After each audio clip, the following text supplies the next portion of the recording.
এখানে আলুর চপটা রাখা হয়েছে, এখানে পেঁয়াজি বেগুনি রাখা হয়েছে। এই সমস্ত খাবারগুলো সব সর্বসাধারণের জন্য, সবাই এখানে নিতে যে পারবে। পাটিসাপটা পিঠা দিচ্ছি, এই পিঠা কত করে নিচ্ছে? পাটিসাপটা পিঠাটা 60 টাকা করে, 60 টাকা করে রাখা হচ্ছে, বুঝছেন? আর পিন্নিটা 60 টাকা। আর এই জায়গাটা দেখতেছি আপনার চিকেন আছে, তারপরে এটার কিসের চপ? চিকেন তান্দুরি, ওটা পিস আছে আপনার 100 টাকা করে। আর ডিমের চপটা রাখা হয়েছে 30 টাকা করে। এখানে পিসটা, ছোটো পিসটা এখানে রাখা হয়েছে 200 টাকা করে। আর মিডিয়ামটা রাখা হয়েছে 300 টাকা। আর বড় যেটা আছে ওটা 500 টাকা করে রাখা হয়েছে। আর এখানে যে ফালুদা আছে এবং এই পাশে এটা কি বললেন? জিরা পানি, জিরা পানি কত করে? জিরা পানি লিটার আপনার 200 টাকা করে রাখা হচ্ছে। আর হাফ লিটারটা রাখা হচ্ছে 100 টাকা।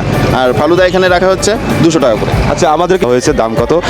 এটা আপনারা খুলনা ব্যাংকের মোড়ে, বাংলাদেশ ব্যাংকের মোড়ে আসলে এই ওয়েস্টার্ন ইউনিয়নের এই স্টলটা ইফতার বাজার এখানে বসছে, পুরো মাসব্যাপী এখানে থাকবে। এখানে এসে আপনারা এই সুস্বাদু খাবারটি কিনে নিয়ে যেতে পারবেন।